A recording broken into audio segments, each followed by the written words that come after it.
Lucky और हैवान car. Lucky की एक कंपनी में नई नई सेल्स की जॉब लगी थी। नया होने के कारण लकी को इस फील्ड में काम करने का ज़्यादा अनुभव नहीं था।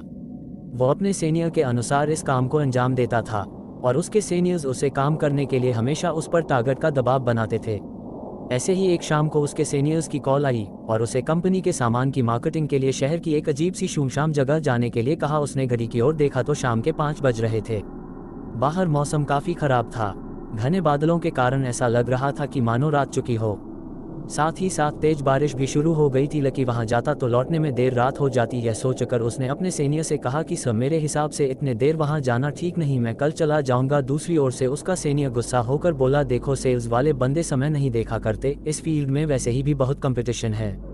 यदि तुम्हें कोई परेशानी हो रही है तो मैं किसी और को भेज सकता हूँ, उसका टारगेट भी पूरा हो जाएगा। टारगेट के बारे में सोचकर लकी ने जाने के लिए हाँ कर दी।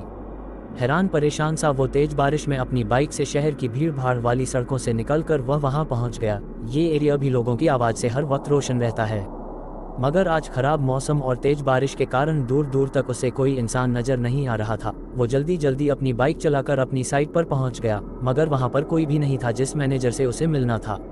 वो आज खराब मौसम के कारण जल्दी अपना काम खत्म कर अपने घर निकल गया था। लकी खुद पर गुस्सा करने लगा कि वो यहाँ कॉल करके क्यों नहीं आया। उस वक्त रात के 10 बज चुके थे, बाहर अभी भी तेज बारिश हो रही थी।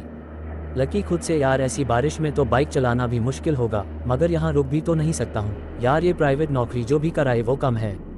खुद से बात करते हुए धीरे धीरे बाइक चलाने लगा। बारिश के कारण उसे आगे का कुछ दिखाई नहीं दे रहा था। उसे आगे बाइक चलाने में तकलीफ हो रही थी। वो अभी कुछ दूर चला ही था कि उसकी गाड़ी खराब हो गई। वो अपनी गाड़ी ठीक करने की कोशिश करने लगा, मगर नाकामी उसके हाथ लगी। वो परेशान होकर मदद की तलाश करने लगा। दूर दूर तक कोई भी नजर नहीं आ रहा था। वो अपनी साइड से भी इतना दूर आ चुका था कि पैदल वापस जाना थोड़ा मुश्किल ही था। तभी थोड़ी देर में ही सामने से एक कार आती हुई नजर आई। लकी के चेहरे पर आई हुई परेशानी कुछ हद तक कम हो गई थी। अब उसको विश्वास हो गया था कि उसे मदद मिल जाएगी। उसने तुरंत अपनी बाइक सड़क के किनारे लगा दी और कार रोकने के लिए इशारा करने लगा, मगर वो कार उसे देखकर नहीं रुकी। तो लकी के चेहरे पर निराशा आ गई और फिर कोई साधन तलाश करने लगा। अगले ही पल वो कार रिवर्स में आकर उसके पास आकर खड़ी हो गई। उसे हैरानी हुई कि जो कार अभी बिना रुके चली गई अचानक से पीछे क्यों आई। जैसे ही कार उसके पास आकर रुकी, सड़क किनारों के लैंपों की हल्की रोशनी में उसने देखा कि कार की हालत बहुत ही खराब हो चुकी थी। जगह जगह से उसके पतरे उतरे हुए थे, मानो किसी हादसे का शिकार हो गया हो। उसे इस कार को देखकर अजीब सा फील हो रहा था, मगर अचानक ही वो उसे देख सम्मोहित सा हो गया था। तभी का ड्राइवर की भारी आवाज़ उसके कानों में पड़ी। हाँ भाई, कहाँ जाना है, कोई मदद चाहिए क्या? ड्राइवर की आवाज़ सुन लकी का सम्मोहन टूट गया। वो धीरे धीरे ड्राइवर की ओर बढ़ा। अंधेरे में चेहरा भी भयानक लग रहा था, काला चेहरा और वो कंबल में खुद को लपेटे हुए था। उसे देखकर कुछ पल के लिए डर गया। उसके शरीर में ठंड के कारण कपकपी सी होने लगी और अजीब सी गंध उसकी नाक में आई। जब कोई जवाब नहीं दिया तो ड्राइवर दोबारा बोला, भाई कहीं चलना है, बता दीजिए। उसकी बात सुनकर लकी को होश आया और वो बोला, मैं किसी काम से अंदर शहर में आया था, लौटते समय मेरी बाइक खराब हो गई, मुझे थोड़ी दूर के लिए लिफ्ट दे दो। ड्राइवर, भाई हम तो यहाँ पर मदद करने के लिए ही है, आगे तो जगह नहीं है, पीछे बैठ जाओ। ये कहकर ड्राइवर अजीब तरीके से हंसने लगा। अंधेरे वीरान में लकी को इस तरह की हंसी बहुत अजीब लगी, मगर उसे मदद की बहुत ज़रूरत थी। इसीलिए उसके कहने पर लकी पीछे की सीट पर बैठ गया।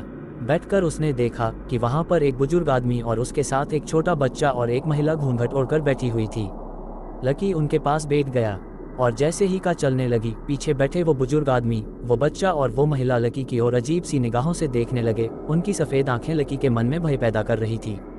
जब से वो इस कार के पास आया था तब से अजीब सी गंध उसकी नाक को परेशान कर रही थी। उसे समझ नहीं आ रहा था कि ये गंध किस चीज़ की है। लकी अपनी नाक पर रुमाल रखकर चुपचाप बैठा था। तभी वो बुजुर्ग धीरे धीरे उसकी तरफ होने लगा। जैसे वो पास आ रहा था, वो बदबू बढ़ती जा रही थी, साथ ही में ठंड भी। लकी ने गौर से देखा तो बुजुर्ग व्यक्ति का चेहरा भी बिल्कुल सफ़ेद था। चेहरे पर ढेर सारी झुर्रियाँ और आंखें इतनी काली मानो आंखों की जगह गड्ढे हों। उस पर लगे हुए चश्मे की गिलास टूटी हुई थी। लकी डरते हुए साइड में होता गया। बुजुर्ग ने उसे कहा, बेटा कौन हो तुम, बहुत दिनों बाद इस रास्ते पर किसी सवारी को देखा है। बुजुर्ग के ऐसा बोलते हुए ही उसके साथ के सब लकी को और घूर कर देखने लगे। उन सब की आंखों में एक खालीपन सा था। ये देखकर लकी थोड़ा सा परेशान हो गया था। लकी ने सिगरेट के लिए अपनी जेब में हाथ डाला तो उसके हाथ में लाइटर आ गया। जैसे ही उसने लाइटर जलाया, वो बुजुर्ग डरकर उससे थोड़ा दूर हो गया, मगर वो अजीब सी गंध और अधिक आनी शुरू हो गई। लकी ने अपने हाथ में सिगरेट का डब्बा निकाला। वो बारिश में पूरा भीग चुका था। लकी ने गुस्से में चलती हुई कार से वो डिब्बा बाहर फेंक दिया और लाइटर अपनी जेब में रख लिया।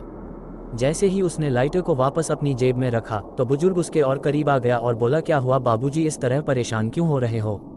कहते हुए वो जोर जोर से हंसने लगा। उसके साथ साथ वहां बैठा बच्चा और महिला भी उसके साथ जोर जोर से हंसने लगी।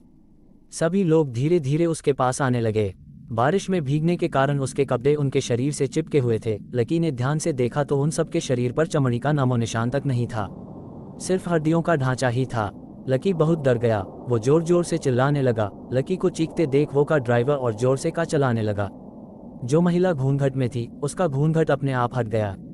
उसका चेहरा बहुत ही डरावना था। जगह जगह से जले हुए चेहरे पर मास्क लटक रहा था। देखते ही देखते वो लोग खुद ब खुद जलने लगे। ये अचानक से जलते हुए लोग और वो गंध और तेज होने पर लकी को समझ आ चुका था कि वो गंध किस चीज़ की है। वो गंध इंसानों को जलाने पर शमशानों से आती हुई वो गंध थी। लकी का डर के कारण बुरा हाल हो गया था। सारी जलती हुई लाशें लकी के पास ही खड़ी थी। सभी लाशें लकी से चिपट गई थी और अब लकी का शरीर भी जलने लगा था। अगली सुबह मौसम बिल्कुल साफ हो गया था। सड़क पर आवन जावन भी शुरू हो गई थी। लकी का जला हुआ शरीर उसकी बाइक के पास मिला। कार में बैठे हुए लोग उसकी लाश को देख रहे थे। लाश के आसपास खड़े लोग बोल रहे थे कि लगता है सालों पुराना कार जलने का हादसा कल रात को दोबारा हो गया। अगर मेरी ये कहानी आपको पसंद आई हो तो कमेंट शेयर ज़रूर करें।